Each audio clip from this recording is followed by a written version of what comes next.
Reichent. Un aplauso, por favor. Thank you very much. Well, this is great. Wonderful to see everybody. I'd like to take you somewhere first. I want to take you to India and to a city called Chennai. I'd like you to look at this picture and observe a few things. So in this picture, we see things like traffic. We see enormous amounts of traffic. We see lots of people. And we think about what's happening to the environment in this picture. Look at the infrastructure. Some of the infrastructure is built, some of it is in decay.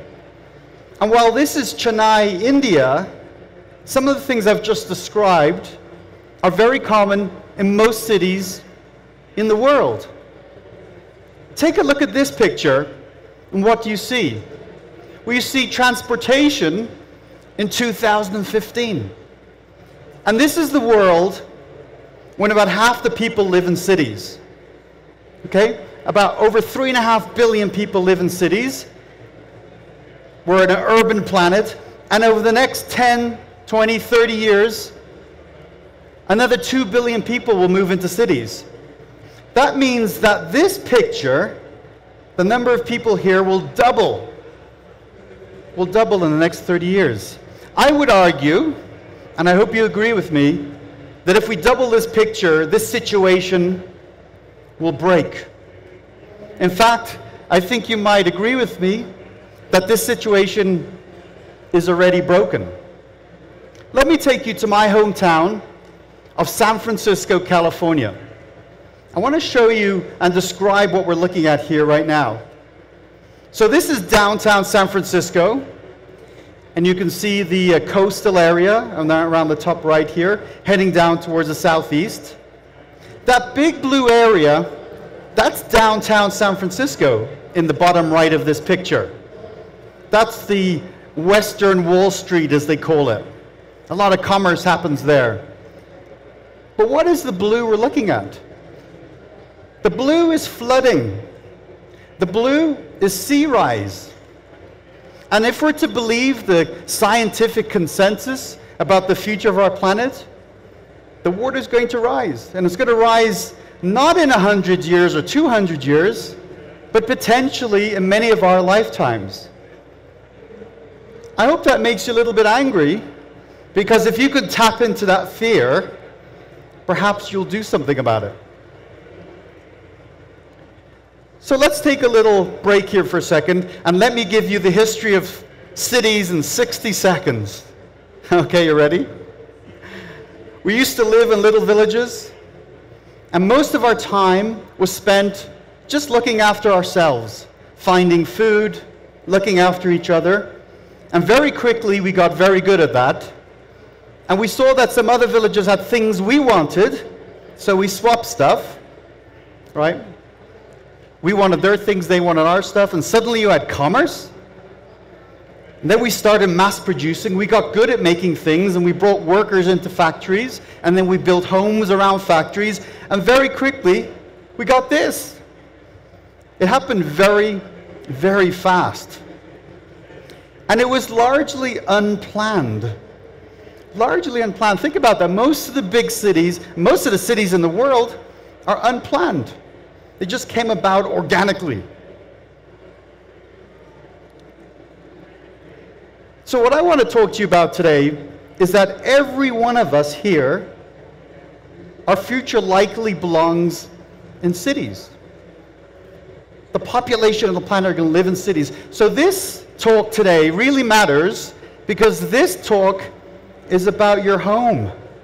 It's about where you're going to work, where you're going to live, where you're going to raise children.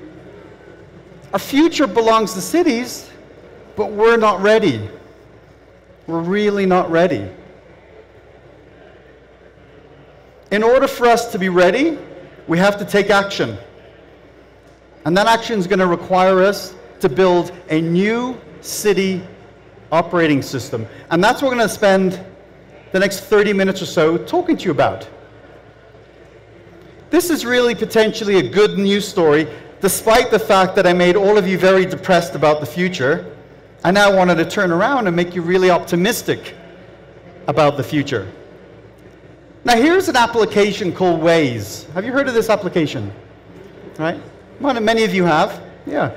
That was like a wave, right?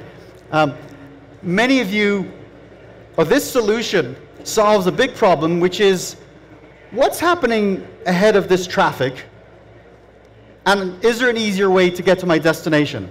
But here's the thing about Waze, what makes it very interesting, is that it wasn't possible to do this just about 5 years ago. We had to have a nexus, an intersection of several types of technologies to make this work. Well, of course, we've had satellites for a while. You need satellites for this to work. You need the social element because the information is being pulled from individual drivers saying there's police on the road or there's been an accident. You need an abundance of data. The more data you have inside Waze, the richer the experience, the more valuable is the application to you. We have to have smartphones, right? These are incredible devices, massive computing power in your pocket, in your hand at all times. And you need this cloud infrastructure, because if you're sitting in your car on a highway and you want to figure out the traffic, you have to be connected to data that's in the cloud. So technology, when we bring it together, offers us significant opportunities for improving the world. And I'm going to show you some of that. So what are we looking at here? First of all, it looks like some beautiful techno art. It is a form of art, I guess. But in the city of Beijing in China, anybody been there? Some people. Yeah, there you go. There you go. I think you would agree the traffic is pretty bad there. The traffic is really bad in Beijing. And so, how do you go about fixing that traffic problem? Well, you can do it the traditional way. It's sort of a guessing game. You can widen streets. You can fix the timing of signals. But let's think about it differently. Let's think about it in the context of solving a 20th century problem with a 21st century solution. We're going to create lots and lots of sensors, and we're going to detect where bad traffic is. But you might think, well, how do you put thousands and thousands of sensors into Beijing at a cost that makes sense and place them and hang them? Well, you don't do that. What you do is you tell taxi drivers to report issues as they see them. Because taxi drivers are human sensors. And you tell them to do it on their smartphone or even on their dumb phone using just plain old text messaging. And what you see here, the red areas are where taxi drivers have reported issues thousands and thousands and thousands of times, and the blue areas are where traffic actually flows quite well. So using the cloud, phones, big data, and new thinking, we can solve a very difficult problem. So now what we want to do, we want to focus all our resources on the red areas and be okay with the blue areas. So I'm going to talk to you about 4 things that we need to think about and do if we're going to improve our lives, every one of us, in the cities in which we live. And the first I'm going to talk about is culture. There's just 4 of these. The first is culture. So take a look at this picture. This picture is taken at one of the largest outdoor civic innovation events in America. This was an event I designed and created at the city of Palo Alto, where I'm the Chief Information Officer. So you ask yourself, why are they dancing like this during a tech festival? Actually, you, as members of a campus party, know exactly why they're dancing like this, because this happens out here all the time. But this is very unusual. This is very, very unusual. And what this represents is a number of things. We had this big outdoor party, similar to this, not as big as this, and people, they wrote applications, they attended talks, we had a maker space, We had Lego, so kids could play with Lego. And we had these spontaneous flash mobs of people who just started dancing. And the reason it's interesting is because it reflects a culture that's prepared to take risks. It reflects a culture that is confident about itself. And that's a city that has a culture that's open to new things and open to taking the necessary steps to make change. So in Silicon Valley, we take risks and we're prepared to fail.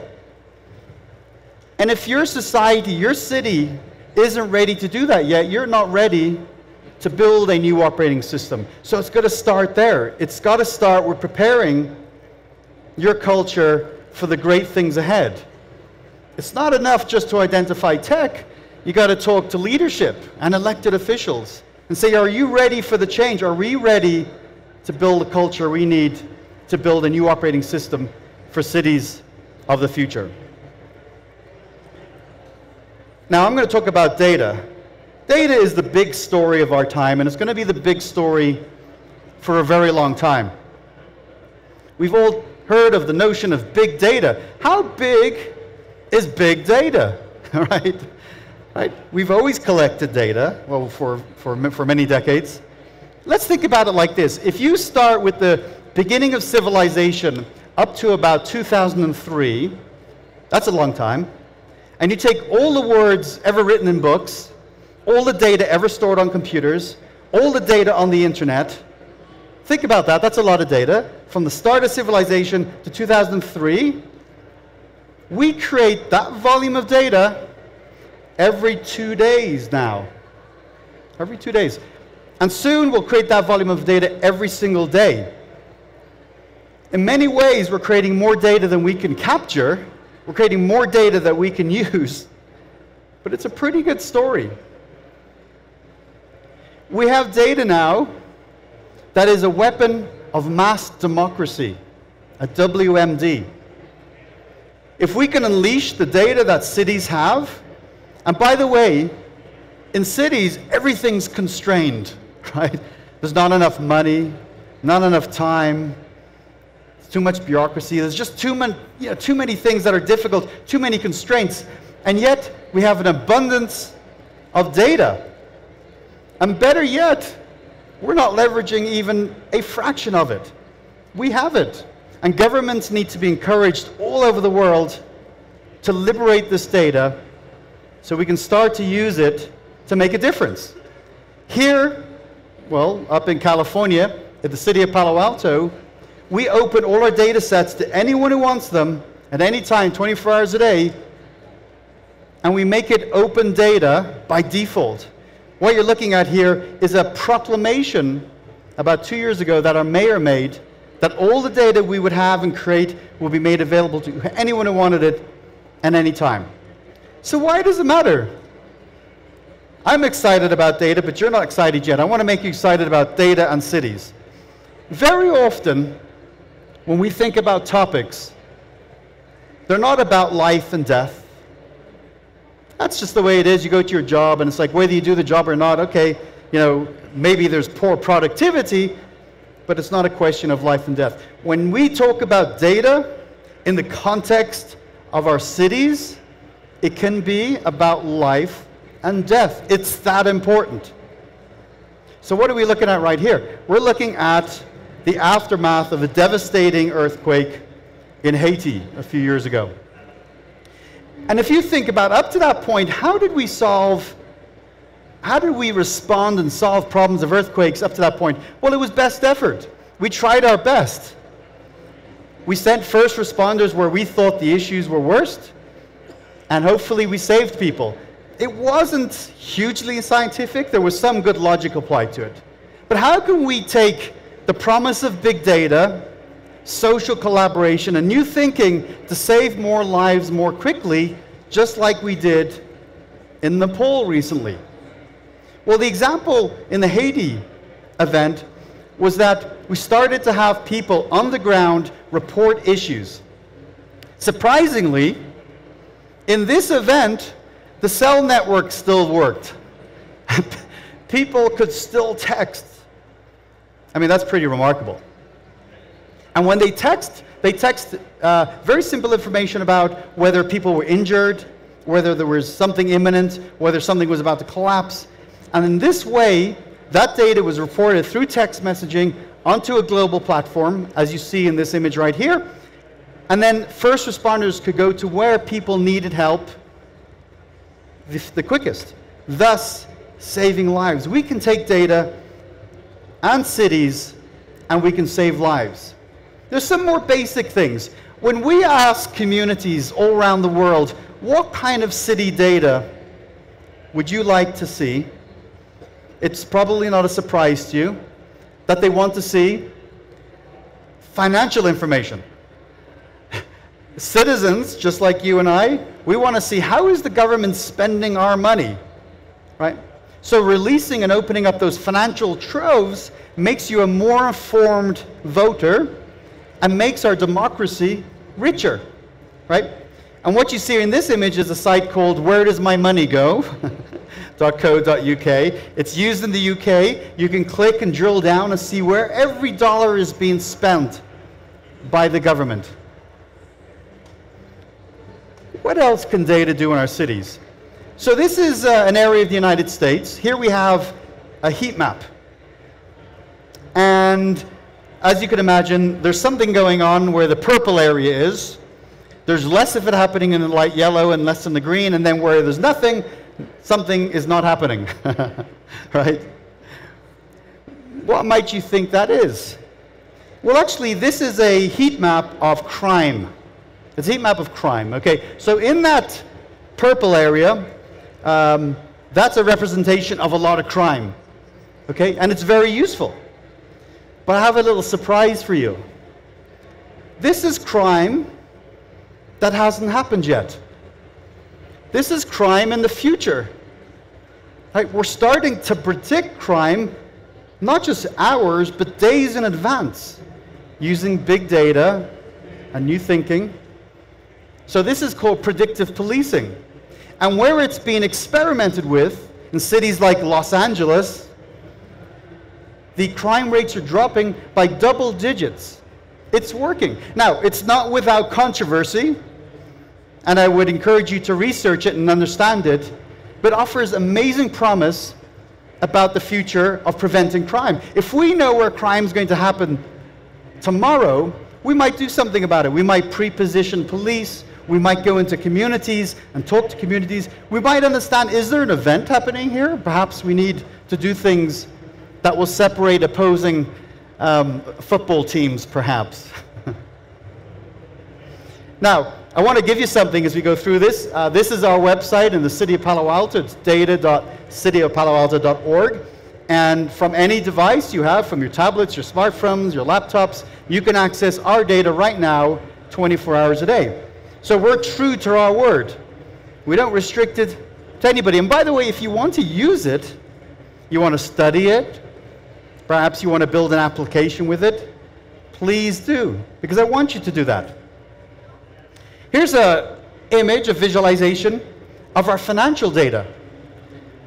So you can look at how we spend money. You can look how much the city pays me. I bet you're all going to look at that, right? Like, how much does that guy get paid? But you can look now, because we give it away. When we ask people what data they want to see in the city of Palo Alto, they told us two sets were particularly interesting. The number one I already told you was financial information. But the second type of data that everybody wanted to see was permit information or construction information. People were curious about what was happening in their neighborhood. And so we could have built this application. Maybe it wouldn't have happened for a long time, and maybe it would have cost a lot of money. But instead, we just gave the data away, the permit data, and somebody built this commercial solution and provides it to community members who want it and anyone else who wants it. So you can go ahead and just type in an address and find out exactly what's happening there. Now, you all know what Palo Alto means. Palo Alto comes from the name of a tree. And we revere trees in the city of Palo Alto. In America, we love trees. in Northern California, we're tree huggers. We do hug trees. So what we're looking at here is every single tree at the city of Palo Alto.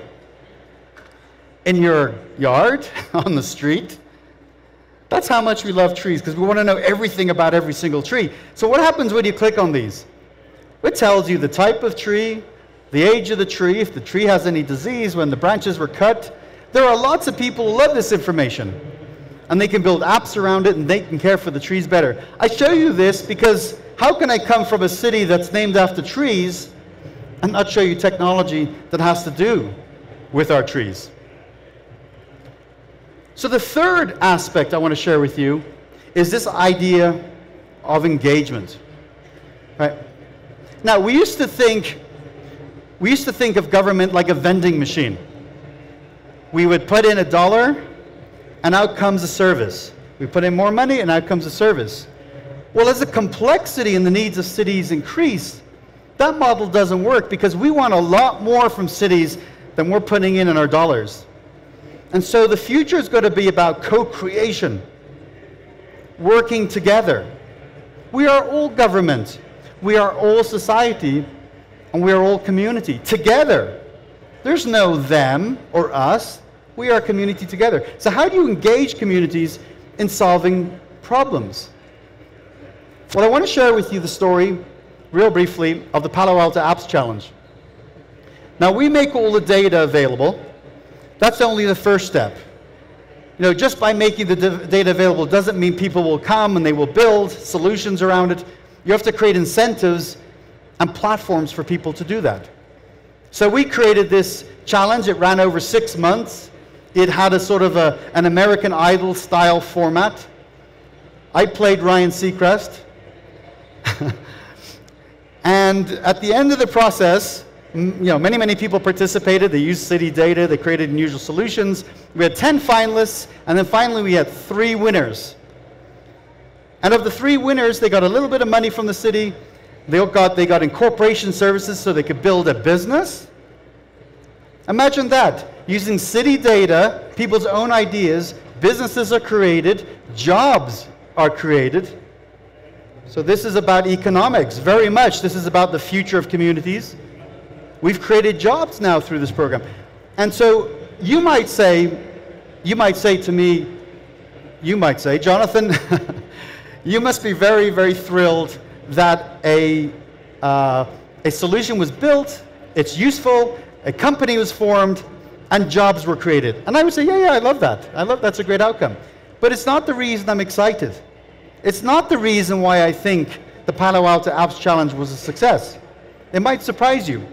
I was thrilled and excited because 30% of the entrants in the Palo Alto Apps Challenge were under the age of 18. 30% were under the age of 18. Now think about what that means.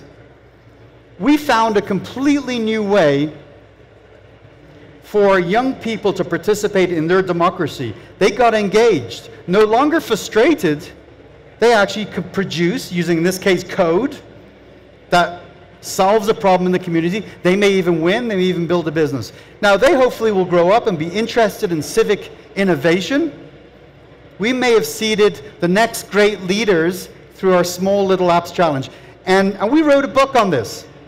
And I'm here to tell you, I'm giving the book free to everyone here. It's my little gift to you. It's on our city website, and you can just go ahead and download it. I've made it available today, so you can go and download it. Just search for the Palo Alto Apps Challenge Playbook. Here's some of the amazing young people who were developing solutions for their community. How else can we get engagement? Well, one of the things we try to do at the City of Palo Alto is reduce the reasons why you have to go to City Hall. Look, nobody wants to necessarily deal with government. Often it's a necessary evil. You have to pay for something, you have to get a permit, a license, right? So we want to just make it real easy. We want to put services onto a smartphone or onto the computer, really create what we've become, which is one of the #1 digital cities in America. And we have a lot of services now that you can get to on your smartphone. Here's a particular service where the community can report issues. The issues go to the right person at City Hall, a person is dispatched, the problem is fixed, and the person who notified the city gets notified that the problem is fixed. Everybody is held accountable. We love it because city staff, I'm held accountable, right? So you can report things like abandoned bicycles, graffiti, potholes, walls that have fallen down, all bad things. And we will send somebody out and fix the problem. Now, this is not terribly innovative. Many, many cities in the United States and many cities around the world do this work. But what I want to share with you is a different way of thinking, a different way of doing this. We took the data from this application, and in near real time, we're mapping it against the city of Palo Alto, and you'll see it in this diagram. So for the first time, we can see the cadence of the city. So as the issues happen, they show up. We can tell what the issue is, where it's happening, when it's happening, the extent of it, is it getting repaired? We start to see for the first time the invisible. Big data and community engagement has made it possible that for the first time at the city of Palo Alto we can see the invisible.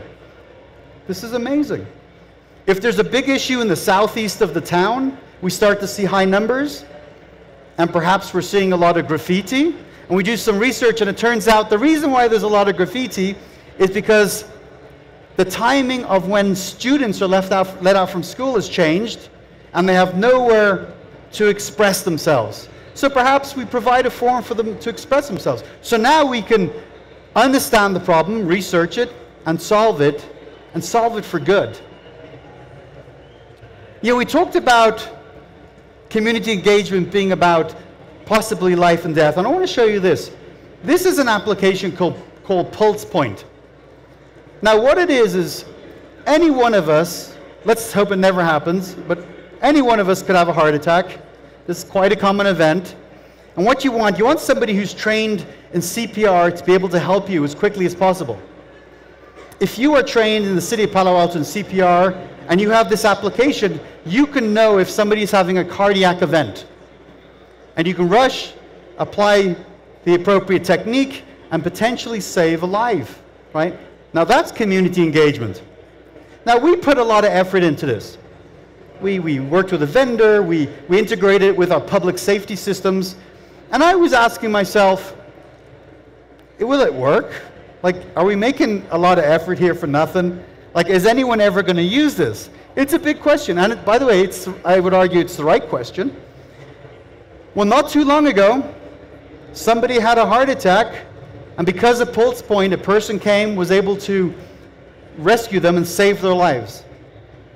My conclusion was, it didn't matter how long I spent on this thing, we saved a single person's life, and it was worth every single minute that we spent on it. That's civic engagement in a completely new way. Now, the final component of creating a new operating system for cities is about creating smarter cities. Our cities need to operate in a smarter way. There needs to be a digital nervous system that connects related things so we can optimize transportation, energy, better buildings, better air quality, cleaner water. All the things that matter to every one of us, we have to address. They're all complicated. None of this is simple, by the way, but it's solvable. I'm an optimist. This is solvable. We need to begin to think about how can we connect things, gather data, and be able to have more efficient, streamlined running cities. For example, we need to be able to know information about the timeliness of public transport so that we have an alternative when thinking about driving our own car. If it's easier to jump on a train or a bus or an Uber or a taxi or a bicycle instead of our car, that's useful data to know, and it's useful particularly when it's live data. That's an example of a smarter city. When we begin to think about big intractable issues like traffic congestion and the carbon, the footprint, the impact that transportation has in our cities. Let's look at some of these. So we are a planet that's growing in size. We are cities that are growing very quickly. And our energy, our carbon-based energy, is not keeping up with us by a long shot. Right? You all know this. We can't produce enough oil, enough coal, enough gas for everybody in the world to have a great quality of life. We need many, many Earths. We need many, many planets to be able to do that. We need alternatives. And the question is, we got this big old fiery ball in the sky, the sun, producing right now limitless energy. Why can't we tap into that? Well, we couldn't make the economics work. It's cheaper to suck oil out of the bottom of the ocean than it is to extract the free sun that just shines in us every single day. Well, I got some good news for you. The cost per unit of solar has now begun to be at parity with carbon-based energy and will soon drop beneath it. It means we're going to begin to shift from carbon-based economies to solar, primarily solar. Wind and hydro and some others will continue to be innovated, but solar offers an incredible opportunity. Imagine your house, your car, everything having unlimited power. Now it sounds crazy, and you might say, Jonathan's saying that because he's an optimist. There's some really good substantive data about this. So we're going to have to re-engineer our cities to be able to work with solar and carbon for some time and transition. And we're going to have to do that in a smart way. Now, many of you might have seen this. This is the prototype Google car. You know, this is thinking about transportation differently. We assume that we're all going to be driving cars in our cities. Can you, for a moment, just stop for a minute. I want you to think about this. What would a city look like if there was no need for cars?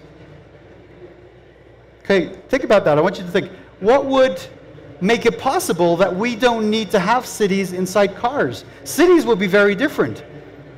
Again, I share this with you not because it's some pipe dream that will never happen, but there are real cities in the world, including the city of Palo Alto, beginning to think about this question and beginning to act on this question. Imagine Guadalajara without the need for cars. And there's many ways we might address that. At least in the world in which we have many, many alternatives, a world in which potentially there are fleets of autonomous cars driving themselves, picking us up, delivering us to our destination. It's important that we think differently about the future of our cities. We have to use 21st century solutions for 21st century problems. Now, when you go into most city centers, particularly in the United States, and you're frustrated by congestion, all the cars, like, what are they up to? It turns out that 30% of the congestion in cities are people looking for parking spaces. Did you hear that? Yeah. 30% of people in urban settings, in dense downtown areas, are looking for parking spaces. 30. That's a lot. If we had more intelligent systems to tell us where the parking spaces were, because often they exist, it's just hard to find them, we would be able to park quicker and solve and reduce that 30% just on having smart parking spaces and apps. And we're beginning to see the emergence of that. We're beginning to see the emergence of new ways of thinking about how we can find parking spaces and reduce that terrible congestion that we all hate. So now, I want to really leave you with a story that brings together many of the things I've shared with you today. So this is a fire hydrant in snow. I think you've all figured that out, right? So you're wondering, why am I sharing a fire hydrant in snow, particularly when it's so gorgeous outside, and what could be the relevance of this? Well, this is Boston recently. Boston in the northeast United States had a particularly bad snowing season. The snow just kept falling and falling and falling. And even in snow, by the way, there are fires, sometimes more because people are making fires in their home and it doesn't always go well. And when the fire service would come for a fire, they couldn't find the fire hydrants because they were covered in snow. That's a real problem. That's actually a problem of life and death, right? We want to find ways to make the hydrants more available. So typically the fire service people, the fire professionals, would be searching for the fire hydrants. Perhaps they would have a schematic and they would be like, I think it's here, and looking around. And then they would go with shovels and desperately try to dig. It just didn't work. It hasn't worked very well. It's what you, I guess, would call a best effort. It's not very good. So how do you do this differently, incorporating many of the things we've been talking about today? Talking about data and engagement and a new set of technologies. Well, a group of folks at Code for America went to Boston. They were developers, not professional developers by any means. I mean, a mix of amateurs and a couple of professionals. And they said, what would happen if the person who lived in the house adopted the fire hydrant, sort of made claim to it, and if it snowed, they would volunteer to dig the snow out. So when the fire service came, the fire hydrant would be available. So it's an idea, right? Will it work? Turns out, it's a phenomenal success. People own their fire hydrants. And when it snows, they rush out and they dig them. Sometimes there's others on the street who want to own it, and they compete for it. If someone hasn't updated their information online, or they haven't dug the fire hydrant out, they can lose ownership and someone else gets to own it. No one's getting paid in this model, by the way. They're doing it because they want to do it. They do it because it's the right thing to do. And they do it because there's a technology that creates a community. They can volunteer and participate. There's a social network. There's the cloud. And it's a really big success. That's not the end of the story. So the guys who built this got a phone call from the IT leader in Hawaii and said, "We love your adopt a hydrant." And so the guy on the phone said, "It doesn't snow in Hawaii. Why do you want our adopt a hydrant? Doesn't make sense to us." And he said, "Well, we have another problem. In Hawaii, we have always the possibility of tsunamis. You know, when there's an earthquake in the ocean, the water flows and potentially can wreak havoc. So there are these tsunami sirens that are on beaches and in communities that the loud noise goes off and people are alerted, and then they can go to higher ground. Now, tsunamis don't happen often, so the tsunami alert system, it can go into disrepair. It can get rusted. In fact, one of the biggest problems was the batteries that are inside them would get stolen. And the time you want to learn about whether the tsunami horn works is not when there's a tsunami, right? You want to learn it before that.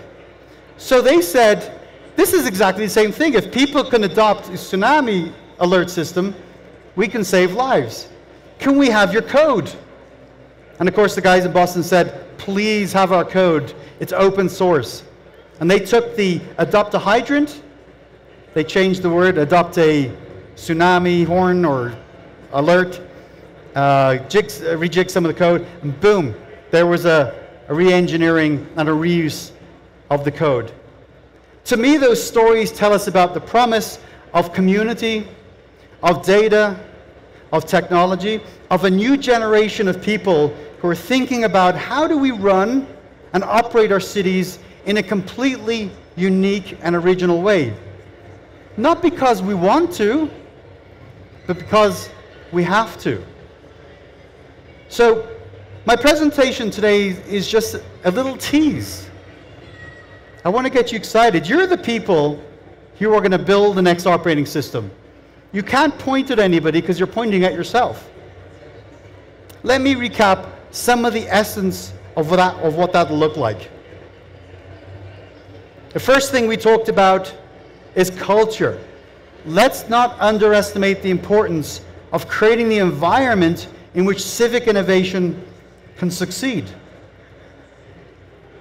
Let's respect and realize that data is becoming really sexy, right? We talked about how data is and will save lives. That seems like important and meaningful work to me. I hope it seems like important and meaningful work to every one of you. Number 3, government is no longer a vending machine. It's a partner, and community has to get deeply engaged if we're going to make change. We have to get deeply engaged. And finally, the biggest topic of all is how do we do everything that we do better? How do we do everything that we do? How do we rethink that? How do we make our cities smarter, more connected, and implement the ultimate Internet of Things in a city context? So I'm here to ask only one simple question. Are you ready to join me in creating a new operating system for cities? Thank you very much.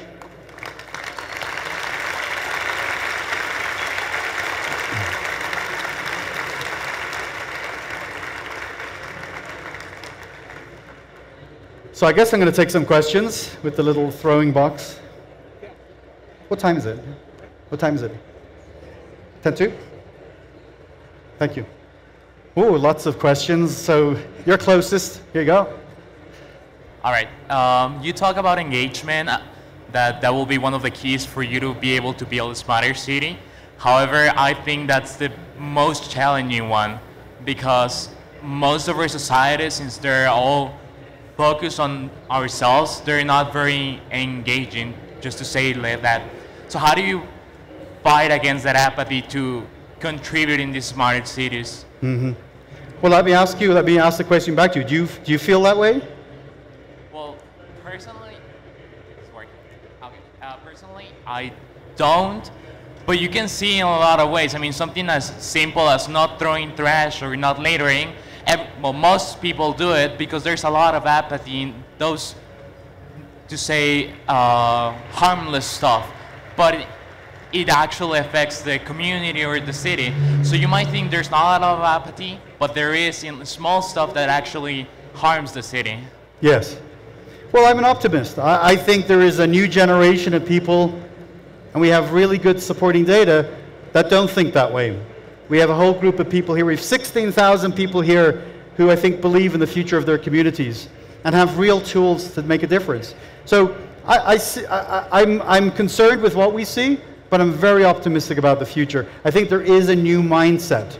I think there are a new generation of people who are really committed to clean water, clean environment, saving the planet, having a better commute to work. I really do think people are committed to that future. Thank you. This gentleman here, and then we'll maybe get you guys over there. Hi, my name is Miguel. All that history about Palo Alto is so very about fantasy for a person here of Guadalajara.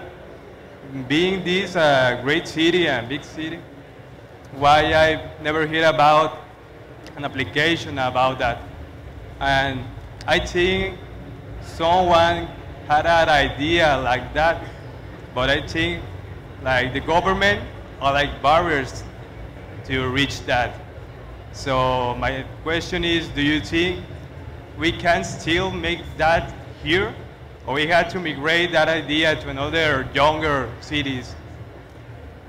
I'll try to answer. I didn't understand all of it, but I want to share with you a story that's kind of connected with your question, which is, so I live in the birthplace and heart of Silicon Valley, and people say to me, well, of course you can do this. You're in the birthplace of Silicon Valley. When you have an idea, people must love it and they must embrace it. The reality is, with most of my ideas, the first answer I get is no. That's the first answer. Know what the second answer is? No. When the third time I asked, they said, well, maybe. And then the fourth time they said, okay, try it. So Silicon Valley doesn't make it easier. There are some characteristics which help. But if you look around the world at the amazing things that I believe are happening in Guadalajara, in Dublin, Ireland, in Paris, in Berlin, in Quito, Ecuador, I'm really encouraged by if people believe in this and they push hard and they're persistent, the status quo can change. I mean, look at history. Things change. Let's get these guys over here. Well, maybe on the way you can get this guy and then you guys. And then somewhere over here, I suppose. Hi. Well, first of all, congratulations for your presentation. Thank you. And I have a question. In a city government point of view, is it expensive to have the servers, maintain it, to mainly for big data sharing and for open big data? If I understand the question, there's a lot. This is expensive to do it. You're asking, well, where's the money come from? Yeah, to have these servers. So there's a little magic to this. Many of the solutions I shared with you, the city didn't produce. Remember, we just became a convener. We gave the data away. So, for example, we could have built and produced that permit solution where you can type in an address and see what's happening. Instead, all we did was gave the data available. Somebody else built the solution. And so the future is not about the government building it. The future is about convening successful private companies, entrepreneurs, innovators, startups to do the work, and then have them profit from it and create jobs. That's what I'm saying today. Let's pass it over here.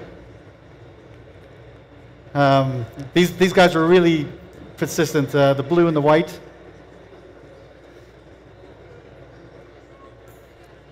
Oh. One more. Great, excellent. And then we'll try over here, maybe. Okay. Well, my name is Carlos Ivan. I really liked your presentation, and I think many points could be used on our communities. Well, but here in Mexico, we have this really big problem, and that problem is our challenge. That challenge is corruption. All these ideas help fight the corruption in, well, the whole Mexico it is our biggest challenge. Yeah, that's it. You're just making a statement, yeah? But what do you think will be? Sure.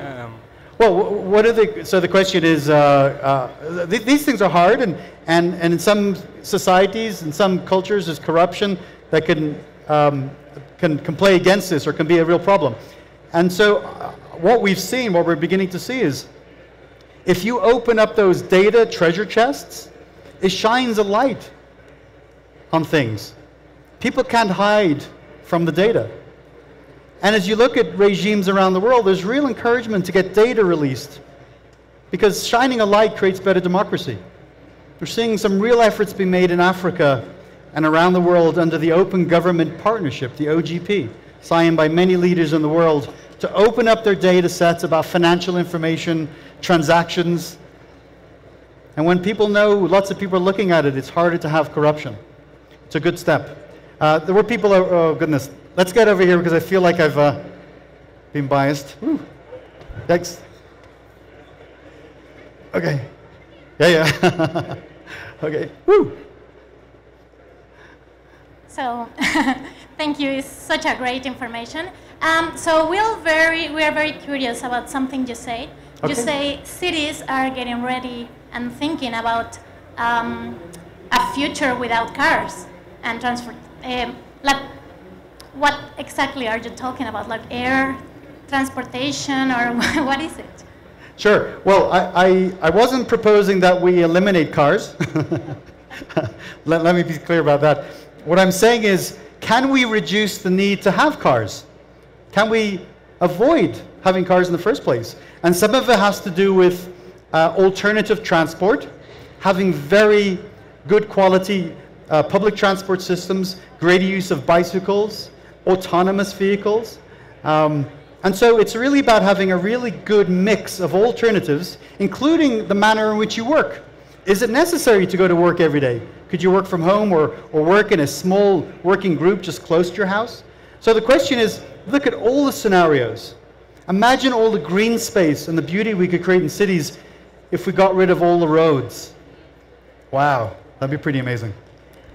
Thank you. How much time? About 2 more minutes, so okay, at the back here. I'm thinking I know these guys, so they're gonna stump the speaker. Well, oh, I'm out of here. Do I get points for that? And a prize. First of all, thank you for your conference. I want to make the question in Spanish so everyone understands it. Sure. ¿Dónde podemos conseguir el código abierto de los hidrantes que habló en la conferencia para arreglar nuestro problema aquí en Guadalajara de los baches? So where we can get the code for the hydrants you talk about in the conference for fixing our problem of the potholes we have in our city. We suffer a constant problem every time it rains. Our Yes. streets get messed up with potholes everywhere. And the second question is if the preemptive crime you talk about with the big data and the police is the most close approach of the psychohistory concept that Isaac Asimov talked on his books on the 70s. Thanks. Of 12 seconds to answer that question. I think the first part was where can you get the code for the application for the potholes? I think that was it. A lot of the solutions are open source. Our solution is not open source, but what I would suggest is explore Code for America.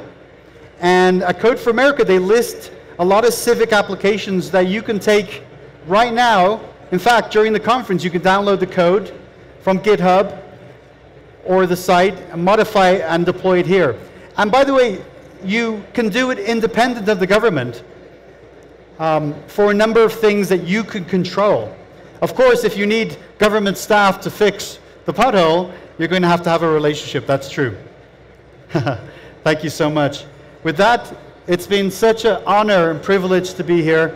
Thanks to everyone who stood by and listened. I'm really privileged. Thank you very much. Thank you.